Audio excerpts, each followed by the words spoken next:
नमस्कार, मैं कमलेश कबीर आपका एक बार फिर स्वागत करता हूं इस नए एपिसोड में। आज 26 नवंबर, तो तारीख के हिसाब से अगर हम देखते हैं तो आज संविधान दिवस। और संविधान दिवस इसलिए भी है क्योंकि आपको पता होगा संविधान जिसको इस पूरे देश भर में लागू किया गया 26 जनवरी को।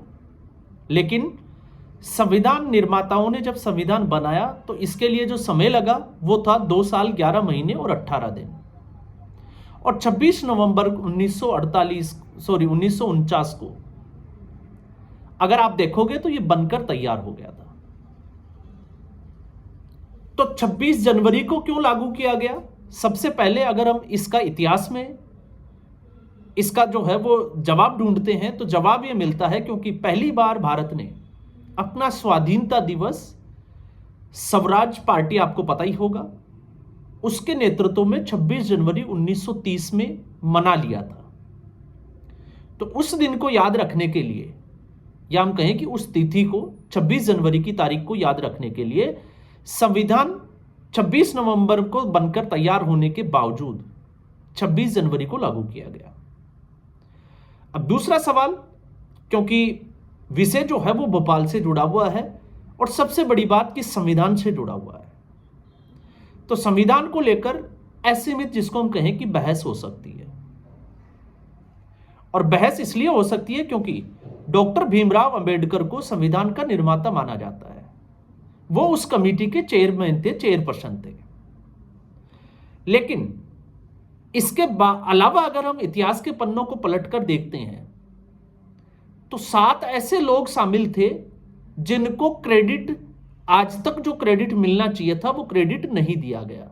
जैसे अगर भारत के स्वाधीनता संग्राम की हम बात करें, आजादी के आंदोलन की बात करें, तो बहुत से लोगों ने जो है इस देश के लिए बलिदान दिया। फिर चाहे भगत सिंह हो, राजगुरु हो, सुखदेव हो, चंद्रशेखर आजाद हो, बाल गंगाधर तिलक हो, या फिर हम कह सकते हैं कि सुभाष चंद्र बोस और उसी श्रेणी के बहुत सारे नेता।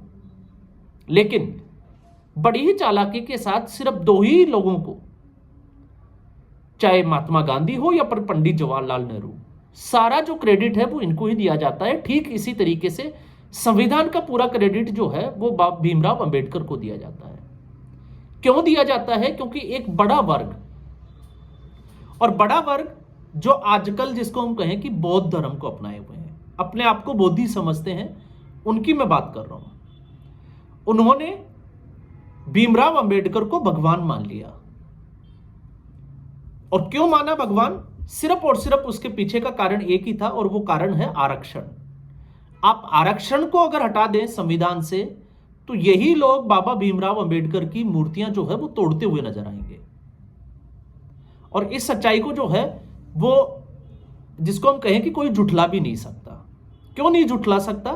कारण और तर्क की अगर हम बात करते हैं तो जिस मुद्दे की मैं बात कर रहा हूं उस मुद्दे पर आए उससे पहले कारण और तर्क यह है क्योंकि भीमराव अंबेडकर एक पॉलिटिकल पार्टी, और पॉलिटिकल पार्टी का उन्होंने गठन किया था, चुनाव उन्होंने लड़ा था।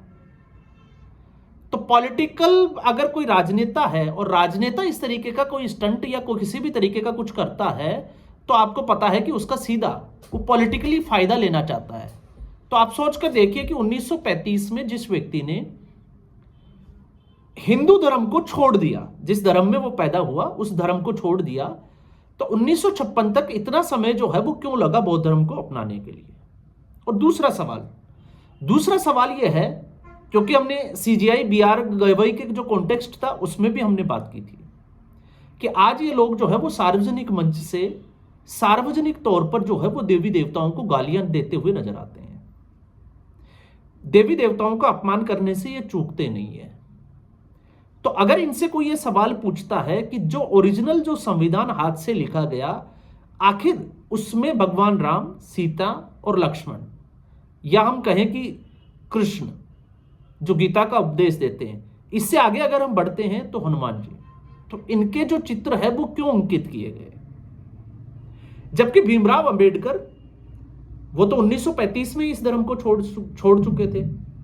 और अगर उनके अंडर में ऐसा हुआ तो फिर इन लोगों को किस तरीके से या किसने हक दिया कि वो इन लोगों का, इन देवी देवताओं का अपमान कर सके? तो इसको जो है वो समझना चाहिए। और इससे भी बड़ी बात है, आप देखिएगा जब BR गवई के ऊपर जूता फेंका गया था तब भी हमने जो है वो एक वीडियो बनाया था BN राव को लेकर। और BN राव की अगर आप भूमिका को आप समझोगे, पढ़ोगे, तो आपके समझ में आएगा कि असली संविधान जो है जिसके निर्माण की प्रक्रिया में अगर योगदान की हम बात करें तो BN राव का कितना योगदान था।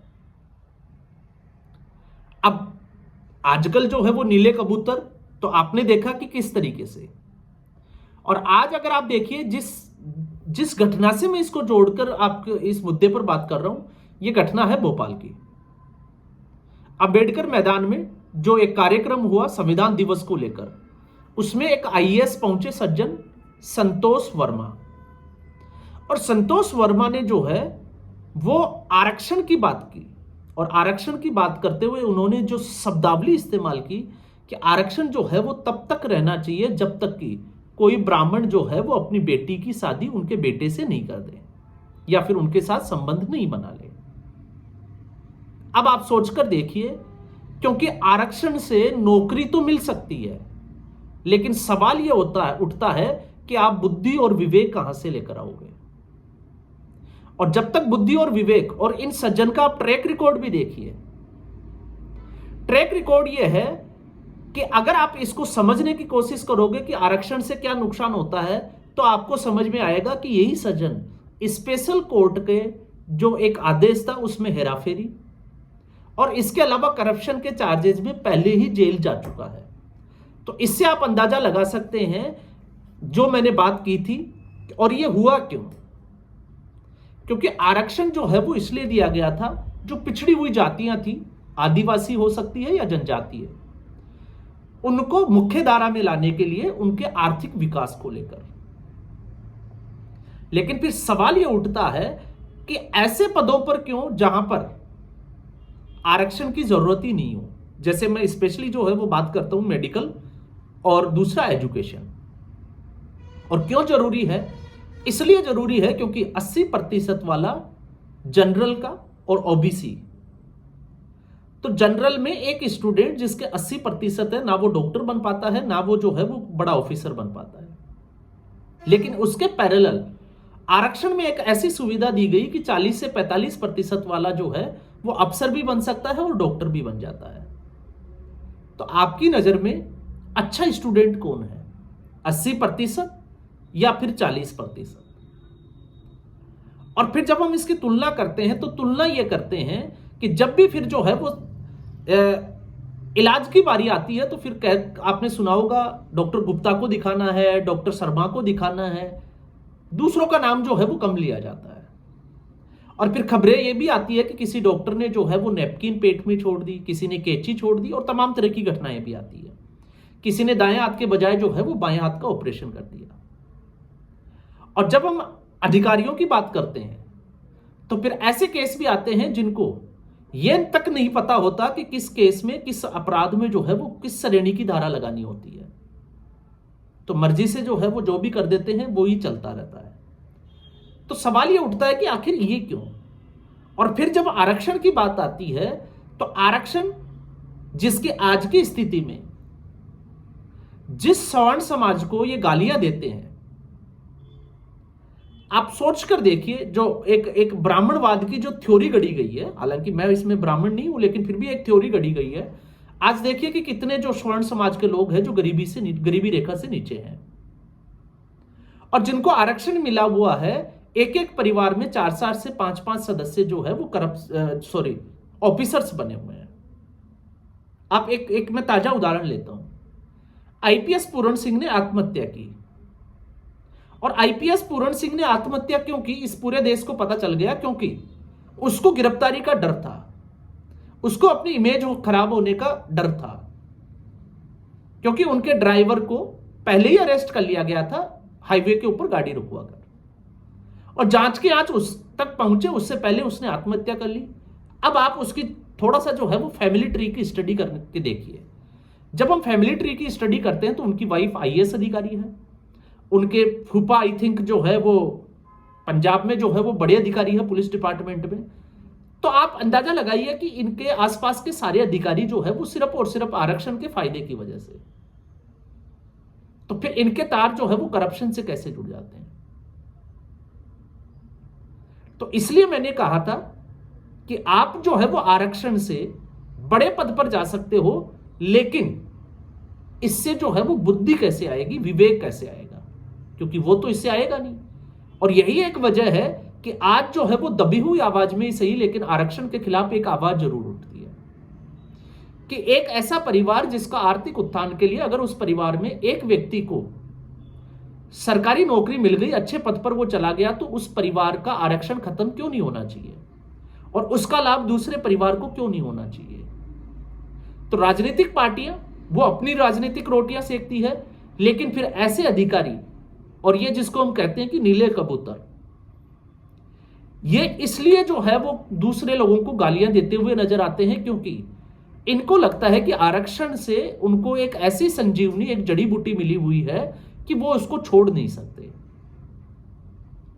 तो गुटखा खाकर, पान खाकर और पान की पीक थूकना और गुटखा थूकना, और फिर इसके बावजूद जो है वो एक अफसर जो है वो गालियां देता हुआ नजर आता है, तो आप सोचकर देखिए कि वो कहीं ना कहीं उसके तार जो है वो आपके आरक्षण से जुड़े हुए जरूर मिलते हैं। और ये इस देश की तात्कालिक अगर देखें तो सबसे बड़ी समस्या बन चुका है।